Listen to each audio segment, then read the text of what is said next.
there's been definitely a sense of competitiveness, and if tier ones and if financial institutions don't sort of get ahead of things, they are going to fall behind.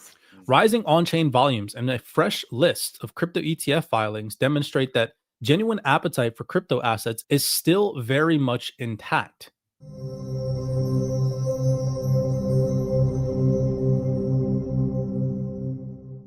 Alrighty, everybody, what is going on? Welcome back to another CYPRX video banger. In today's video, we're going to be going over some documents from systemically important organizations and large financial institutions, showing you all that the momentum that we have seen over the past consecutive couple of months in crypto is far from over, that this pullback is only temporary, and that the institutional perspective for the digital asset landscape is more bullish than ever before.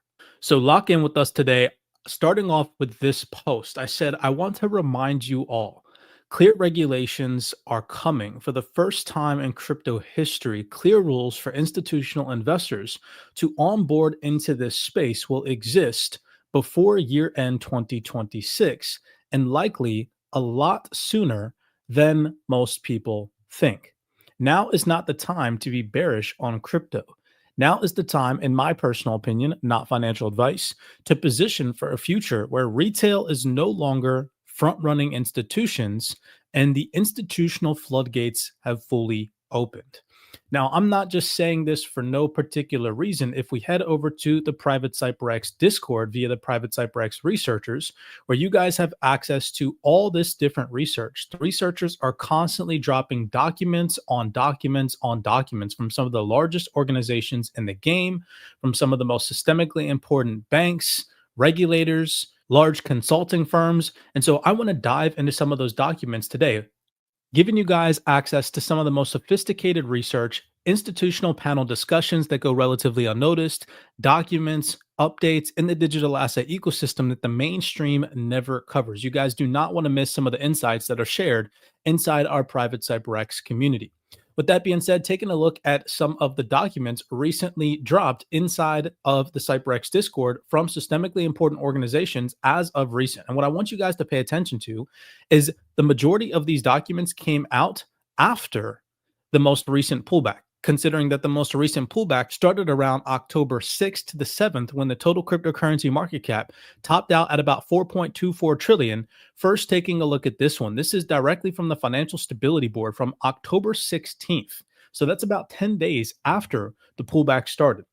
And so right here, via the Financial Stability Board, it says, an increasing number of major financial institutions have also announced products or partnerships to integrate stablecoins into payment and settlement services, issuing proprietary stablecoins, or provide investment services for crypto assets, thus increasing their exposure to the crypto asset ecosystem further. I just find it so interesting that the vast majority of retail traders, they're sitting there worried, they're fearful, they're like, oh my gosh, crypto is dead. But insights from the largest organizations in the game are putting out documents after the pullback started saying, hey, look, actually institutions are increasing their portfolio allocations. Now, I said here in this post that we are still early, but getting very close to 1 billion users. I would not be surprised if we hit 1 billion crypto holders by the end of 2026, especially as more banks, treasuries, and major institutions begin actively promoting digital assets to their clients. And this is the A16Z State of Crypto in 2025 report, where you can see that it mentions we estimate the number of monthly active crypto users to continue to grow 40 to 70 million, and that right now there are 716 million global crypto users. So that means that we would only need to see another 300 million active crypto users embedded into the digital asset ecosystem to finally reach 1 billion. So my personal bet is that we reach that 1 billion users by the year end 2026, and you do not want to get in after crypto becomes quote unquote mainstream. Now, a lot of people think it's mainstream, but in terms of the global population, it is not yet. Now, one of the documents that surfaced in the CYPRX private Discord via the researchers is this Sygnum Bank document from just a few days ago, titled From Experimentation to Integration, Digital Asset Transition from Speculation to Intelligent Diversification. And so I really want to dive into this document and express why it is that I chose this document to read to you guys. And it is primarily because of who was interviewed in this document from Sygnum. So let's jump into this. And if you guys enjoy this read, do me a favor, smash that thumbs up button. No hopium, no hype. Always just bringing you guys some of the realest research in the game straight from the sources. So starting this off, and I'm just going to read a couple of highlights. I'm not going to bore you guys to death and read the entire thing. I've gone through and I've highlighted about 10 pages that I want to cover for you all. So a message from the group CEO. The group CEO, this gentleman here, Matthias Imbach, the co-founder and CEO of Sygnum. He said, an increasing number of institutional investors no longer consider digital assets as peripheral or purely speculative. As they become ever more mainstream and embedded in investment thinking, traditional portfolio designs are being reshaped in real time. As our Future Financial Report 2025 shows, this shift is accelerating. Now, for the first time, we see portfolio diversification rivaling the digital asset megatrend narrative because the digital assets are increasingly viewed as a legitimate portfolio diversifier. Global asset managers such as BlackRock and Fidelity now offer spot crypto ETFs, signaling a broad revolution of the asset class. This is unfolding against a dynamic and uncertain backdrop.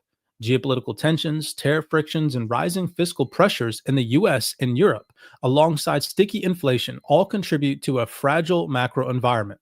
Despite this, continued expansion of global liquidity is creating a supportive environment for risk assets like crypto. The market also continues to mature with regulated products, stablecoins, crypto ETFs, and successful sector IPOs proliferating as US and European regulatory clarity sharpens. Corporate treasury adoption has broadened to include Ethereum and Solana, and many, including our senior policy advisor, Chris Giancarlo, believe that within 6 years, most issuance of financial securities will all be on chain. Now, the best part is down here where it talks about who they interviewed and surveyed for this report. So, to conduct this research, and this is why I'm reading this to you guys, because it gives you direct insights into over 1,000 different respondents. To conduct this research, Sygnum created a quantitative online survey that was structured around 6 major themes: asset allocation, investment strategies, products and services, investment barriers, market outlook, and a dedicated section for high net worth individuals. So you can see here some of the individuals that they surveyed. It says professional investors, hedge funds, trading and brokerage firms, family offices, and private equities. Institutional investors were also considered. More than 1,000 respondents from 43 countries took part in the survey, with an average of more than 10 years of investment experience. The sample was weighted towards Europe and Asia, with strong participation from Switzerland, Germany, and the United Kingdom, France, Italy, Singapore, and Hong Kong. So, to go on and read some highlights, I'm just going to briefly sift through this. This is extremely important and goes on to solidify why I put these types of posts out to you guys, because showing you all that this is not just my personal opinion. This is backed by institutional research, which is what separates us from the average retail crowd here at CYPRX, is that when we put something out on the internet, it's not just speculative hype and just our opinionated theories. It's actually backed by real research in the game. Digital assets and traditional finance are now intertwined more than ever, with 2025 proving to be another incredible year defined by progress in legislation, regulated derivatives, corporate demand, and exciting new tokenization and stablecoin trends. Traditional financial institutions are now operating directly on public blockchains, as growing trust in permissionless rails further cements their position as core infrastructures in the evolving future financial landscape. The purpose of this research is to understand how the current backdrop feeds into the investor positioning. Many had planned to add exposure in Q4 2025 under the assumption that the crypto market demand trends could provide enough tailwinds to carry the next leg of the cycle. However, at the time of writing, recent market events and uncertainty about 2026 may have influenced some of these plans, with far fewer positioning beyond the turn of the year as uncertainty builds. However, the overall story of 2025 is one of measured risk, pending regulatory decisions, and powerful demand catalysts against the backdrop of fiscal and geopolitical pressures. But investors are now better informed. Discipline has tempered exuberance, but not conviction, in the market's long-term growth trajectory. That is huge right there. Rising on-chain volumes and a fresh list of crypto ETF filings demonstrate that genuine appetite for crypto assets is still very much intact, says Lucas Schweiger, the lead crypto asset ecosystem research at Sygnum. To continue, the early October cascading event erased most of the summer's gains for altcoins as overleveraged positions triggered a series of liquidations across crypto exchanges and erased half a trillion in total cryptocurrency market value. It talks about diversification is now the primary reason to invest. Portfolio diversification has become the top reason to invest, overtaking digital asset megatrend potential and further cementing its place as a distinct asset within traditional hybrid portfolios. Q4 allocations are currently delayed due to market uncertainty. Actively managed and passive market exposure lead investment strategies where single token exposure is no longer the dominant strategy, with investors now leaning more favorably towards active managed mandates that can adapt to changing market conditions and spread risk more evenly. Increased ETF flows with staking enabled is one of the top allocations.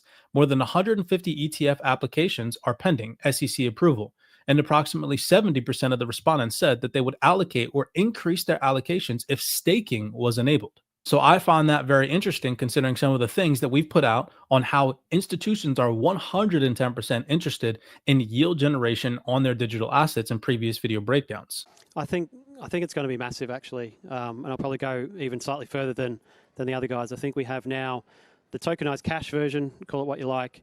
We have the tokenized money market fund stuff. We have each of these weekend liquid now. We have a large push now already into tokenized equities. We will get Clarity Act, SEC guidelines. We'll work out what we can do in DeFi, what's legitimate, what can scale in DeFi. And I think this is all like in the next 6 to 9 months, actually. And so I think if we today have something like $30 billion in tokenized real-world assets outstanding, in 12 months, we're going to be at like 300 billion. So I think you're just at that acceleration point where regulation, liquidity, and others can come together, and we can move very, very quickly. So it's equities now. It will be tokenized broader funds at some stage. Like when I talk to the real money accounts, at some stage next year, one of the main ones that possibly starts with B is going to say, okay, here's like $50 billion fund, which is now all in tokenized space. And when after that, you'll get all the FOMO from all the others doing exactly the same, right? So we're just now at that tipping point in tokenized real world asset space. And the average person will end up with a new wallet in their phone. They won't know the cash part is stablecoins. They won't know the equity part is tokenized Apple stock. They won't know the money market fund is with BIDL, right? So, and because of AI agents next year, when everyone has that as well, every time you get paid every month,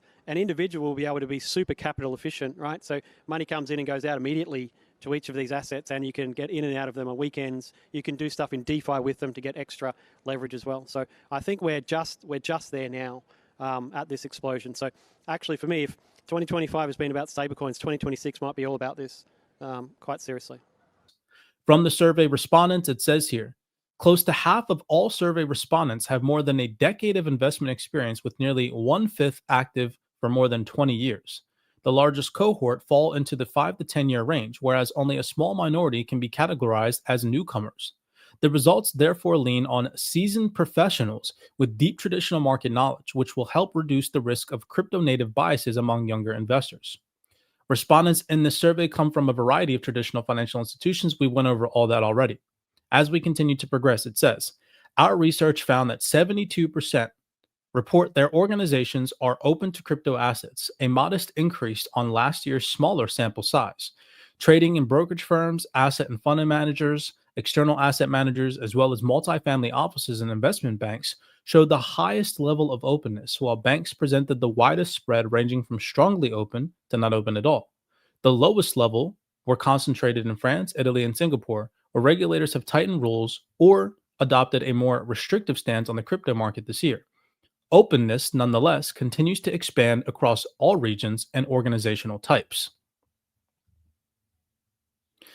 The question here says, do you currently invest in crypto assets, and what percentage of your portfolio is currently allocated to crypto assets? And here it says, 89% of the respondents hold crypto in their portfolio. The fact that 3/4 joined the survey through an independent investor research panel may indicate that crypto market exposure has become far more common in traditional finance than often assumed.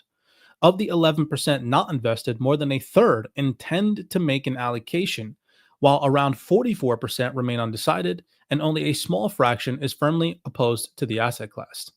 57% of the respondents named portfolio diversification as their main reason to invest, ahead of exposure to the crypto megatrend, which topped last year's report at 62%, now 53%.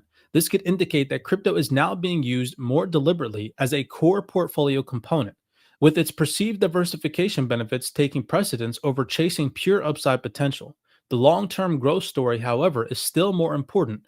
More than half of the respondents has confidence in the market's megatrend potential continues to drive allocations to the asset class. Motivations neutrally differ by investor type, with yield generation more prominent among high net worth individuals based on our survey results. This may be because private wealth has the flexibility to pursue higher risk and thereby more crypto native and DeFi related strategies. Professional managers, on the other hand, are more constrained by client mandates. Though professional desks typically show a higher demand for short term trading opportunities, with anticipated US rate cuts returning and regulatory clarity improving around staking, yield opportunities could soon become a compelling investment case for either group. So it talks about regulatory clarity and how once that happens, we are set to see increased demand. What are your future crypto allocation plans, and why do you plan to increase or maintain crypto asset allocation? 61% of respondents are prepared to increase allocations, encouraged by supportive catalysts such as ETF approvals, altcoin treasury demand, and upcoming crypto market structure bills that could extend the crypto cycle into 2026. The backdrop is still a constructive one. Crypto reserve bills and regulatory reforms are progressing, while Ethereum's relative strength and visible supply demand imbalances could culminate into additional upside breakthroughs should demand trends escalate this quarter. Expectations of higher returns are leading reasons to increase allocations, up from 60% last year to nearly 3/4, as previously mentioned in this report. Many investors show conviction that several demand catalysts could carry the market further into the new year. Last but not least, it says 83% of the respondents agree that the recent US policy shifts will strengthen the investment case for crypto. The US remains the largest market in terms of traded volume and institutional flows, active crypto users, and exchange activity. So, progressing regulation on classification rules is likely to have a substantial impact on the broader crypto market. With that being said, again, ladies and gentlemen, this is why it's so important to lock in with the community that does the research for you all, so that way you don't have to go out there and find it yourselves. You can just lock in inside the private CYPRX Discord, which has one of the most comprehensive research teams on the face of the internet. It's super important to be a part of communities like this when everybody else is fearful. You're sitting in the back end reading institutional documents and gathering insights from some of the largest organizations in the game, so that way you remain focused on the long-term perspective and what is happening in the now, so that way you're not distracted and manipulated by normal emotional retail behavior that is going to get the vast majority of people wrecked long-term in this space. Hopefully you guys enjoyed this insightful video breakdown. Remember, all of these documents can be found inside our private CYPRX research. There's panel discussions. There's documents from some of the largest organizations in the game. No hopium, no hype inside of our Discord, all just institutional research. Hopefully we see you guys on the inside. With that being said, remember, none of this is financial advice. Always go out there and do your own personal research. Be cognizant, be aware out there, and I'll see you guys in the next video breakdown.